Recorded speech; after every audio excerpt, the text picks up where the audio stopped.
দর্শক আসসালামু আলাইকুম। ভুয়া টিভি সংবাদ থেকে সকলকে স্বাগত। ভুয়া টিভি সংবাদ উপস্থাপনা করছে আমি মুসাম্মদ তরকারি বেগম। এই ছিল আজকের শিরোনাম। আপনি একটি আকিস বিড়ি ধরেন, আমি ফিরছি বিস্তারিত সংবাদে। বিড়িখোররা বিড়িখোর, কারণ তারা বিড়িখোর। যে কারণে তারা বিড়িখোর, সে কারণেই তারা বিড়িখোর।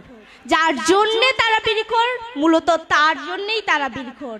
যে কারণে বিয়ের আগে ব্যঞ্জন কর, সেই একই কারণে বিয়ের পর গোপাল বিড়িখোর। বিড়িগুলো নিচে মাথার উপর দিয়ে গেছে। বিড়িখোরের কাছে বিড়ি খাওয়ার কারণ ঠিক এমনই। সঠিক কোনো কারণ না থাকলেও তারা বিড়িখোর। কুদ্দুস মিয়ার দ্বিতীয় স্ত্রীর খাসি ছাগল হারানো গিয়েছে। খাসি ছাগলের রং লম্বা, খাটো এবং বড়। ছাগলটির গায়ে ছিল কালো রঙের বোরখা এবং লাল রঙের পেটিকোট। যদি কেউ পেয়ে থাকেন, তার জন্য উপযুক্ত শাস্তির ব্যবস্থা করা হয়েছে।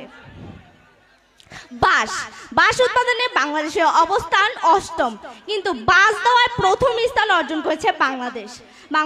বাঁশের এমন কোনো ব্যবহার নেই যা বাঙালি জানে না।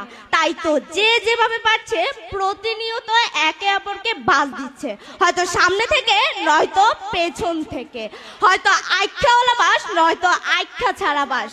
গবেষণায় দেখা গেছে বাঙালি আইখ্যাওয়ালা বাঁশ দিতে বেশি পছন্দ করে।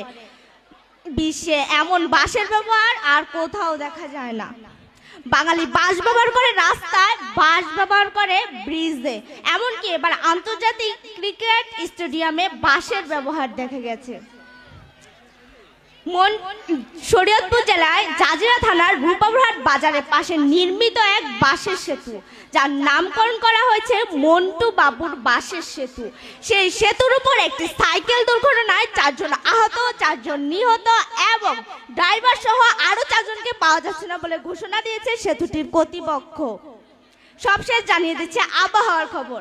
আজ 24 ঘন্টার মধ্যে 42 ঘন্টা বৃষ্টিপাত হতে পারে। বৃষ্টিপাতের গতিবেগ হবে 18 ডিগ্রি সেলসিয়াস। বৃষ্টিপাতের ধরন হবে ঠিক পাতলা পায়খানার মতো।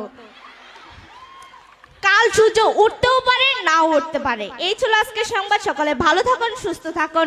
আরো জানতে ভিজিট করুন www.youtube.bhuatv। খোদা হাফেজ।